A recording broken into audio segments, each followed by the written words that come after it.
प्रिय विद्यार्थियों, मैं सुनील प्रभाकर हमारे YouTube चैनल प्रभाकर क्लासेज पर आपका हार्दिक स्वागत करता हूं। बच्चों, व्यंजन संधि का टॉपिक हमारा चल रहा है और आज हम उसका समापन करेंगे। व्यंजन संधि को आरंभ करने से पहले मैं आज के एक समाचार पत्र में मैंने एक शब्द देखा, उस शब्द से मैं आरंभ करूंगा और उसके बाद हम व्यंजन संधि के जो बाकी के बचे नियम हैं उन पर चर्चा करेंगे। जो मैं आपको शब्द बताने जा रहा हूं, ध्यान से देखिएगा। वो शब्द व्यंजन संधि का तो नहीं है, स्वर संधि का है, लेकिन आपका ध्यान दिलाना जरूरी है। दो बातें मैं आपको आज यहां अलग से टॉपिक से अलग बताऊंगा। एक तो जो शब्द था समाचार पत्र में इस तरह से दे रखा है, अग्नाशय। यह शब्द अशुद्ध शब्द है। यदि आप इसका संधि विच्छेद करेंगे तो शब्द आप इस तरह से बनाएंगे, अग्न जमा आशय। आप कहेंगे कि न में अ है और यहां आ है, अ के बाद आ गया तो दीर्घ संधि के नियम के अनुसार दोनों स्वर मिलकर आ में परिवर्तित हो गए और अग्नाशय शब्द बन गया। लेकिन आप देखिए, आशय शब्द शुद्ध है, सार्थक है, लेकिन अग्न कोई शब्द नहीं होता, यह कोई शब्द नहीं है। यह शब्द इस तरह से नहीं बना और यह शब्द बना भी गलत हुआ है। यह शब्द है अग्नि, अग्नि से बना है।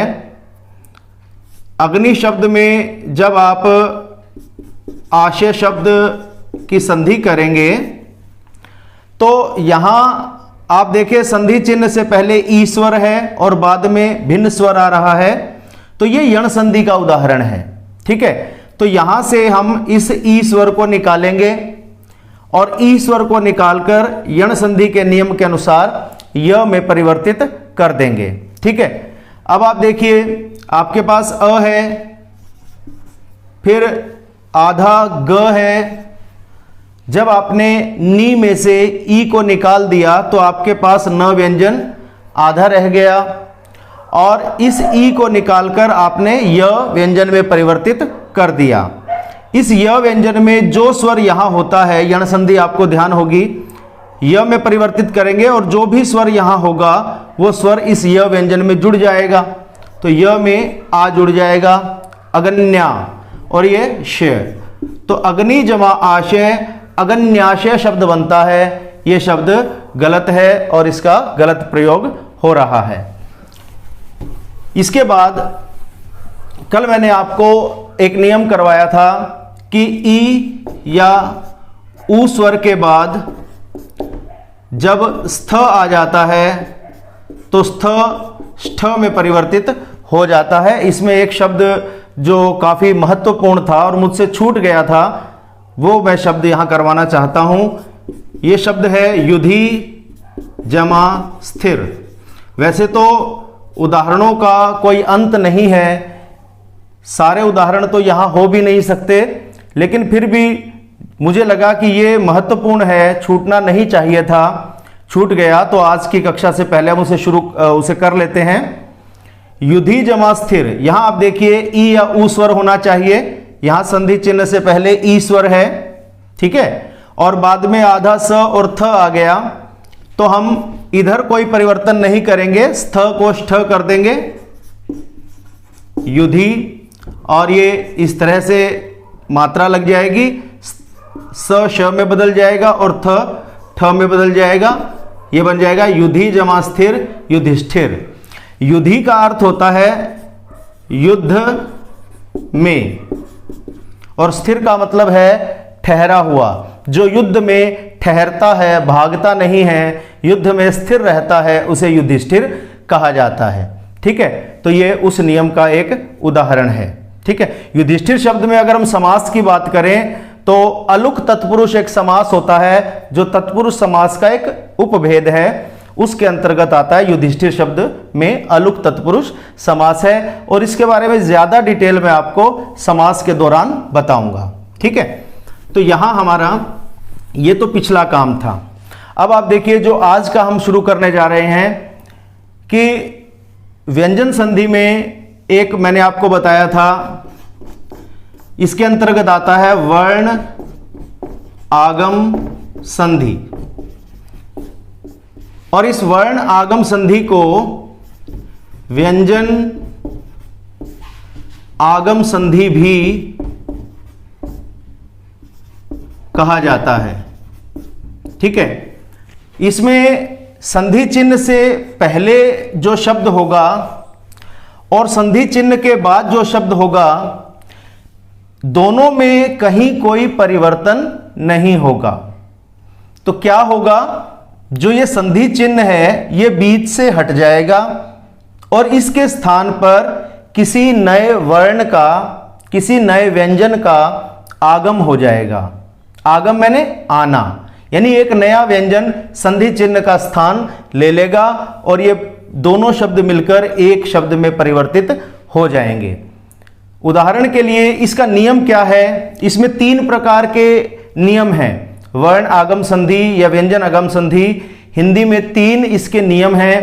पहला नियम है कि कोई भी स्वर हो, कोई भी स्वर, संधि चिन्ह से पहले कोई भी स्वर आ जाए और संधि चिन्ह के बाद यदि 6 व्यंजन आ गया, ठीक है, 6 व्यंजन में स्वर कोई भी हो सकता है। संधि चिन्ह से पहले कोई भी स्वर हो और बाद में 6 व्यंजन आ जाए तो हम यहां च का आगम करेंगे, यानी च का आगम होगा। ठीक है, नियमानुसार आधा च है, यहां आधे च का आगम हो जाएगा। इधर और इधर कोई परिवर्तन नहीं होगा। जैसे उदाहरण देखिए, अनु जमा छेद। ठीक है, यहां देखिए संधि चिन्ह से पहले ऊ स्वर है, हमें यह देखना है कि स्वर है या नहीं है। स्वर हो, कोई भी हो, ठीक है, अ हो, आ हो, ई हो, री हो, ऊ हो, तो यहां स्वर आ गया। बाद में 6 व्यंजन है, 6 व्यंजन में ए स्वर है, लेकिन जब वर्ण विच्छेद करेंगे तो 6 व्यंजन पहले आएगा और ए स्वर बाद में लिखा जाएगा। तो संधि चिन्ह के पास 6 व्यंजन होगा, ए तो दूर चला जाएगा। ठीक है, तो यहां अनु और छेद आपको कुछ नहीं करना, अनु लिखना है, यहां आधे च का आगम ऐसे लिखना है, पूरा लिख के हल चिन्ह नहीं लगाना, और यहां छेद, अनुच्छेद। इस तरह से ये संधि कार्य करेगी। इसके और उदाहरण भी हैं। उससे पहले मैं आपको एक बात बता देता हूं, हमने त संबंधी नियम किए थे, आप पजल ना हो जाएं, 2 नियम आपको ऐसा ना लगे कि एक जैसे नहीं हो गए, तो उसके लिए मैं आपको थोड़ा सा क्लैरिफिकेशन दूंगा। जैसे हमने किया था त संबंधी नियम कि त के बाद च या छ आ जाए, तो हमने किया था कि त जो है वो आधे च में परिवर्तित हो जाएगा। जैसे यहां है जगत जमा छाया, ये हमने उदाहरण ले लिया। यहां त व्यंजन है, कोई स्वर नहीं है, बाद में 6 व्यंजन आ गया, तो त जो व्यंजन है वो आधे च में परिवर्तित हो जाएगा, तो ये आधा च हो गया। ठीक है, और ये छाया हो गया। कुछ इसी तरह का आपको इसमें भी दिख रहा है कि आधा च है, छ है। ठीक है, लेकिन ये दोनों एक ही उदाहरण नहीं है, एक नियम के उदाहरण नहीं है। ये नियम अलग है क्योंकि इसमें तो संधि चिन्ह से पहले कोई स्वर होगा और फिर च का आगम होगा। इसमें संधि चिन्ह से पहले व्यंजन है, वो भी त व्यंजन। ठीक है, और उसमें आगम नहीं हो रहा, त व्यंजन च व्यंजन में परिवर्तित हो रहा है। यानी कि जितने भी इसमें वर्ण हैं वो वर्ण जो के त्यों हैं, उनकी संख्या बढ़ी नहीं है। यहां वर्णों की संख्या बढ़ जाएगी 1। यहां आप देखें ज में क्या है, ज और अ 2 वर्ण है, यहां ग और अ 2 वर्ण है, यहां त अकेला वर्ण है। ठीक है, यहां 2 वर्ण है और यहां 2 वर्ण है। मैं यहां वर्णों की संख्या लिख रहा हूं व्याकरण के अनुसार। छंद के अनुसार निकालेंगे तो वर्णों की संख्या अलग निकलती है। छंद के अनुसार तो जिसमें स्वर नहीं होता, जैसे इसमें स्वर नहीं है, तो इसको वर्ण ही नहीं गिना जाता। ठीक है, व्याकरण में वर्ण 2 प्रकार के हैं, स्वर और व्यंजन। लेकिन छंद शास्त्र के अनुसार वर्ण एक ही प्रकार के होते हैं, स्वर। वहां व्यंजनों को वर्ण नहीं माना जाता। तो यहां मैं जो मात्रा ये जो निकाल रहा हूं, ये वर्णों की संख्या है, ये मात्राएं नहीं है इसकी, आप ध्यान रखना, कभी इसको मात्रा से कंपैरिजन करने लग जाओ। तो यहां इसमें 2 वर्ण है, यहां 2 है, यहां 1 है, यहां 2 है, यहां 2 है, छ और आ, य और आ। तो ये कुल हो गए 2, 2, 4, 5, 2, 7 और 2, 9 वर्ण हो गए। अब हम यहां देखेंगे तो 2 ये हैं, 2 ये हैं, 1 ये है, 2 ये हो गए और 2 ये भी 9 हो गए। लेकिन यहां क्या है, यहां 1 वर्ण है अ, यहां 2, यहां 2, छ और ए, यहां द और अ 2। तो 2, 2, 4, 2, 6 और 1 7 हो गए यहां कुल वर्ण। यहां कितने हो गए, 1 और 2 1 और 2 3, 3 और 1 4, 4 और 2 6, 6 और 2 8, यहां 8 वर्ण हो गए। क्योंकि इसमें वर्ण का आगम हो रहा है, व्यंजन का आगम हो रहा है, तो जिस व्यंजन का आगम होगा उसकी वो एक वर्ण बढ़ जाएगा। ठीक है, यहां वर्ण का आगम नहीं हो रहा, यहां त व्यंजन च व्यंजन में परिवर्तित हो रहा है, तो ये व्यंजन आगम संधि नहीं है। इसी तरह के उदाहरण वो पजल करने के लिए देते हैं कि इनमें से किस उदाहरण में वर्णागम संधि नहीं है। एक बार आया हुआ है वर्णागम संधि, तो वर्णागम आप देखिए, इसको संधि करके लिख दिया वर्ण और आगम शब्द को, वर्ण जमा आगम। तो यहां क्या कर दिया, अण में अ है, अ और आ मिलकर आ, वर्णागम कर दिया। बात एक ही है, वर्ण का आगम और व्यंजन का आगम लिख दे तो भी बात एक ही है, क्योंकि इनमें व्यंजन का ही आगम होता है। 3 नियम है, तीनों में व्यंजन का ही आगम होगा, किसी स्वर का आगम नहीं होता। तो स्वरागम कहीं नहीं है, वर्णागम है, व्यंजनागम है। ठीक है, तो ये इससे अलग है, आप बिल्कुल भी पजल ना हो। एक मैं बिल्कुल इससे मिलता जुलता उदाहरण लिखता हूं। यहां आप देखिए, एक शब्द है तरु जमा छाया। अब यहां आप देखिए ऊ स्वर है, र में ऊ स्वर है, छोटा ऊ, ह्रस्व ऊ, और यहां छ व्यंजन आ गया। तो स्वर के बाद जब छ व्यंजन आएगा तो यहां च का आगम हो जाएगा और यह छाया। तो आपको तरु छाया जगत छाया एक जैसे ना लगे, ये जगत और छाया है, वो तरु और छाया है, तो यहां वर्णागम संधि है, लेकिन यहां नहीं है। मुझे लगता है कि आपको ये कॉन्सेप्ट क्लियर हो गया होगा। अब हम इसके अन्य उदाहरण देखते हैं। देखिए, परि जमा छेद, यहां ई स्वर है, कोई भी स्वर हो, और यहां छ व्यंजन है। यहां आप सभी में देखेंगे, यहां ई है, यहां ई है, यहां ई, यहां व में अ स्वर है, यहां आ है, यहां प्र, प आधा, र पूरा, र में अ है। तो सभी में इसी तरह से कोई ना कोई स्वर संधि चिन्ह से पहले दिया है और बाद में सभी में छ व्यंजन आया है। तो हम क्या करेंगे, कोई भी स्वर हो बाद में छ व्यंजन आ जाए तो दोनों के मध्य च का आगम हो जाएगा।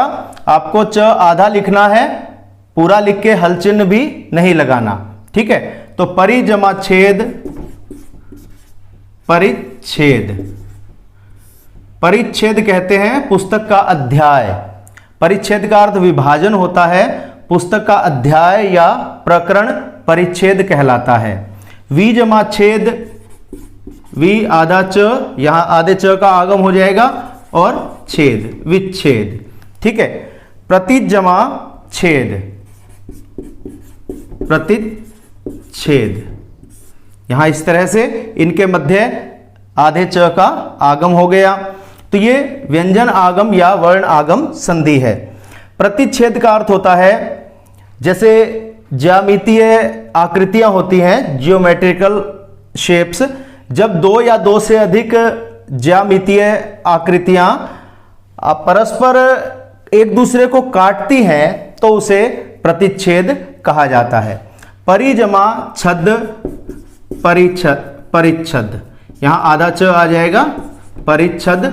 परिच्छद का अर्थ होता है ढकने वाला कपड़ा या आवरण।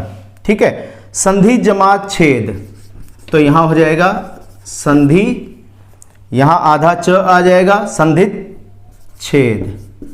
ठीक है, इस तरह से आप सभी में आधे च का आगम करते जाएंगे। स्व जमा छंद, स्व आधा च, छ, और ये इस तरह से स्वच्छंद हो गया।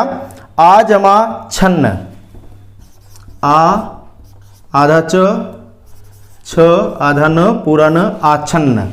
आछन्न का अर्थ होता है ढका हुआ। प्र जमा छन्न, प्रछन्न का अर्थ भी ढका हुआ होता है। दोनों का समान अर्थ है। इस तरह से ये हो गए।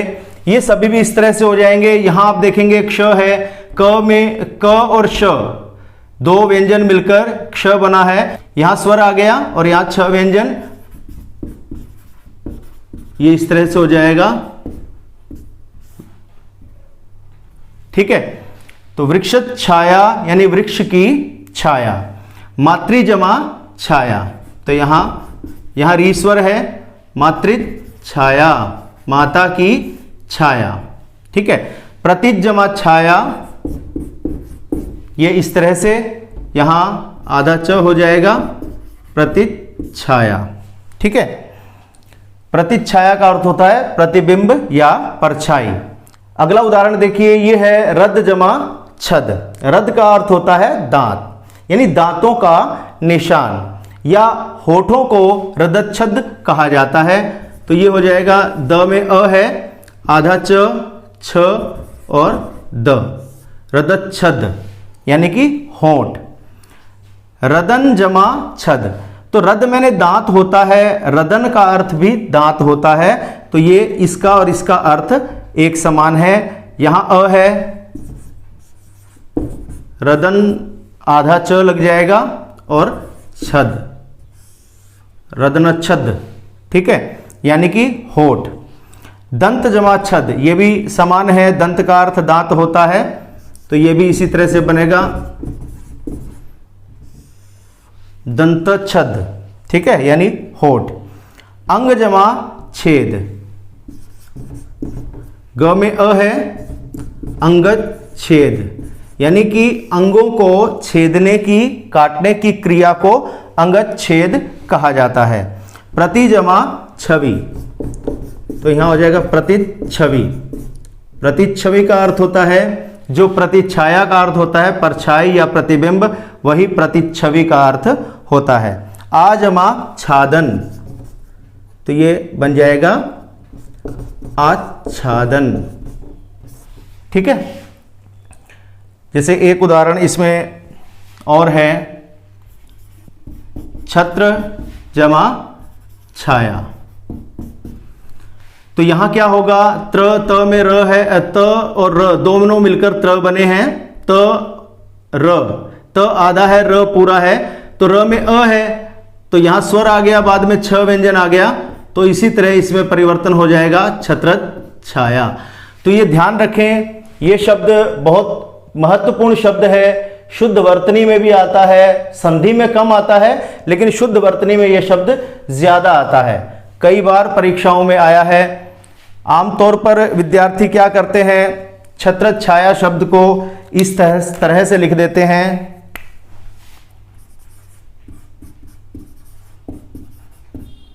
इस तरह से। ये गलत है। देखो बच्चों, छत्र छाया शब्द को हम या तो इस तरह से लिख सकते हैं, हमारे पास एक शब्द है छत्र और दूसरा शब्द है छाया। आप इसको ऐसे अलग अलग शिरोरेखा के नीचे आप लिखें, इनको एक शिरोरेखा के नीचे ना लिखें, या इसके बीच में आप योजक चिन्ह लगा दें, इस तरह से भी लिख सकते हैं। लेकिन जब आप दोनों को एक शिरोरेखा के नीचे लेकर आते हैं तो फिर संधि के नियम के अनुसार संधि करना अनिवार्य होता है। और संधि का नियम है कि स्वर के बाद जब छ व्यंजन आएगा तो आधे च का आगम होगा। इसलिए जब आप इसको एक शिरोरेखा के नीचे लिखेंगे तो आपको यहां आधा च लगाना होगा। ठीक है, क्योंकि ये दो शब्द हैं। अब आपको मैं एक बात और बता दूं, इन उदाहरणों में कुछ शब्द हैं और कुछ उपसर्ग हैं। जैसे परि एक उपसर्ग है, वी उपसर्ग है। मैं उपसर्ग पर गोला लगा देता हूं, ये उपसर्ग है, ये भी उपसर्ग है,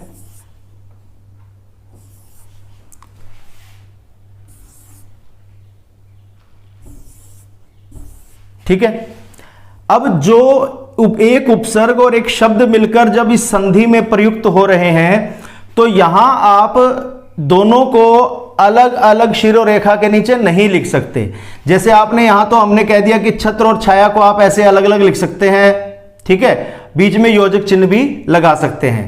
इसका मतलब यह नहीं है कि किसी भी शब्द को आप ऐसे लिख दें, आप कहते हैं कि परि और छेद तो हम ऐसे लिखेंगे या हम इनके बीच में योजक चिन्ह लगा देंगे तो ये ठीक हो जाएगा, नहीं होगा ठीक। ये उपसर्गों में लागू नहीं होगी बात। हाँ, रद और छद ये दो शब्द हैं, अगर आप इसको इकट्ठा एक शिरोरेखा के नीचे लिखेंगे तो आपको आधा च लगाना है संधि के नियम के अनुसार, अन्यथा आप इसको ऐसे लिखें रद छद ऐसे, तो ये ठीक माना जाएगा। लेकिन ये उपसर्ग वाले शब्द इस तरह से ठीक नहीं माने जाएंगे, ठीक है। तो ये हुआ वर्ण आगम संधि का पहला नियम। इसके बाद हम दूसरे नियम को देखते हैं। दूसरा नियम है कि सम एक उपसर्ग है, सम उपसर्ग के बाद क्री एक धातु है संस्कृत की, क्रिया का मूल रूप धातु कहलाता है। संस्कृत में एक धातु है क्री जो करना अर्थ में प्रयुक्त होती है। तो सम उपसर्ग के बाद जब क्री धातु से बना शब्द आ जाए, बना शब्द आ जाए, तो हम क्या करेंगे, यहां स का आगम होगा। जैसे पहले आधे च का आगम हुआ था ऐसे आधे स का आगम होगा। यहां सम उपसर्ग होना चाहिए, यहां क्री धातु से बने शब्द होने चाहिए। मैं यहां आपको 8 शब्द बताऊंगा, वही 8 शब्द हैं वो इसमें आपको ध्यान रखने हैं। क्री धातु से बने शब्द 8 यहां मैं उदाहरणों में लिखता हूं। जैसे यहां सम उपसर्ग है, बाद में आ गया कार। यह कार चलाने वाली कार नहीं है, कार करना अर्थ में है, ठीक है। समजमा कार, समजमा करण, समजमा कृत, समजमा कृति,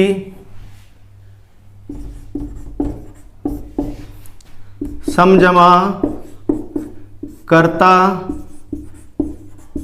समजमा कारक,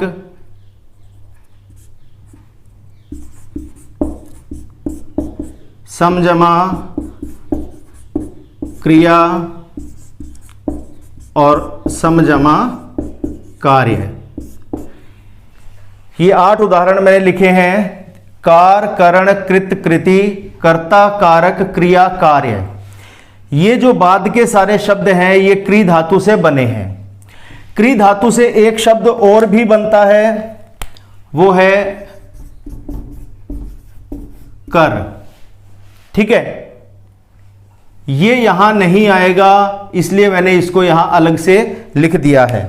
क्री धातु से ये सारे 9 शब्द बनते हैं मुख्य, और इनमें से एक कर शब्द को आप छोड़ दें, बाकी जो 8 शब्द बच गए, ये 8 शब्द यदि सम उपसर्ग के बाद आते हैं तो इन दोनों के मध्य स का आगम हो जाएगा।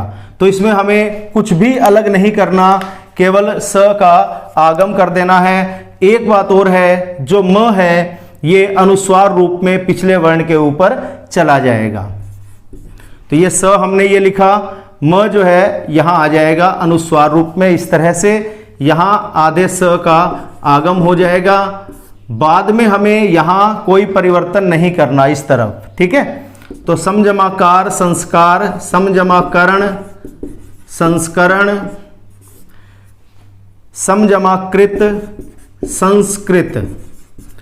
संस्कृत जो विषय है, संस्कृत जो भाषा है, ये समजमाकृत की संधि से बना है। और अब कोई ये कहे कि यहाँ स कैसे आया, तो ये वर्णागम संधि के नियम के अनुसार आया है। समजमाकृत, सम के बाद कृत आया, क्री धातु से बना शब्द आया, म अनुस्वार में बदला और आधे स का आगम हुआ। इसी तरह से सम जमा कृति, संस्कृति, सम जमा कर्ता, संस्कर्ता, सम जमा कारक, संस्कारक, सम जमा क्रिया, संस्क्रिया। यहां ध्यान रखना है ई की मात्रा यहां से आ जाएगी, ठीक है। संस्क्रिया और सम जमा कार्य, संस्कार्य। इसमें आप देखिए कोई मुश्किल बात नहीं है, बस इतनी सी बात ध्यान रखनी है, ठीक है। इसके बाद अगला जो नियम है उसे लिखने से पहले मैं यहां आपका एक कॉन्सेप्ट और क्लियर करना चाहूंगा। यहां हमारे पास शब्द है समजमाकरण संस्करण। यहां मैं आपको एक उदाहरण देता हूं, संस्मरण। इसका संधि विच्छेद क्या होगा?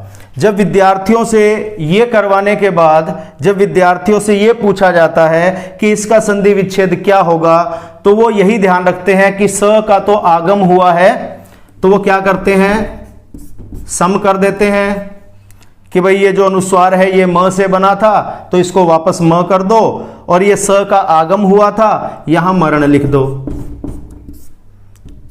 अब आप इसको दोबारा से जोड़ के देखें। अब आप देखेंगे कि म के बाद म आ रहा है, ठीक है। ऐसा हमने कोई नियम नहीं पढ़ा।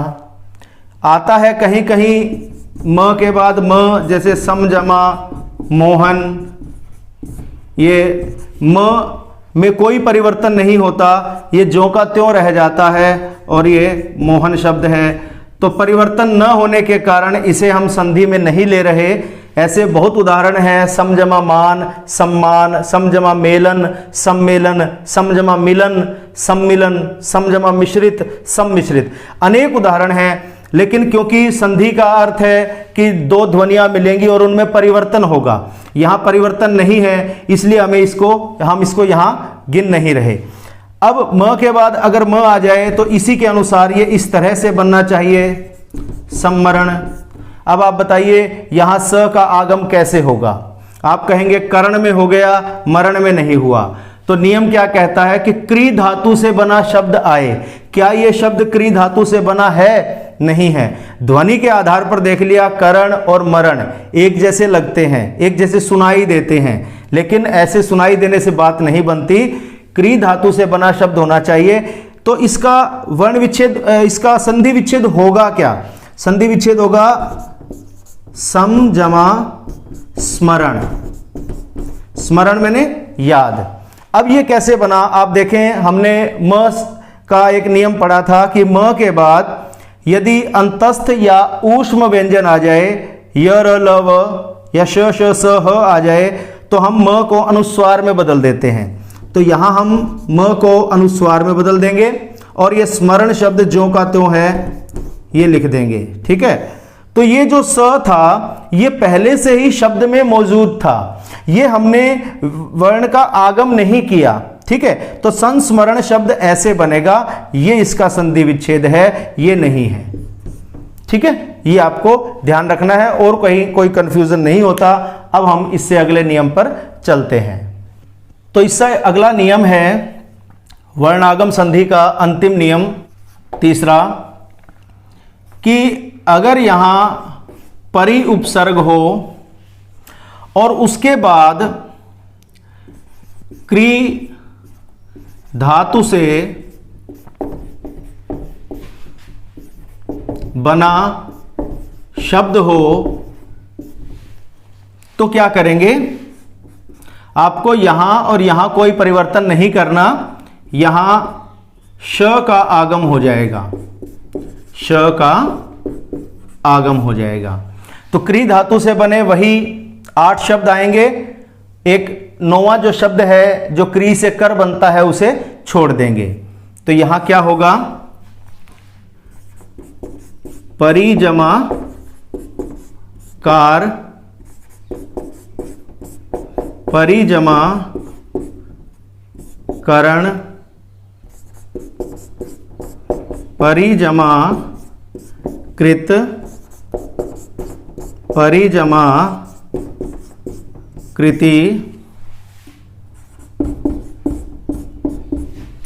परिजमा क्रिया,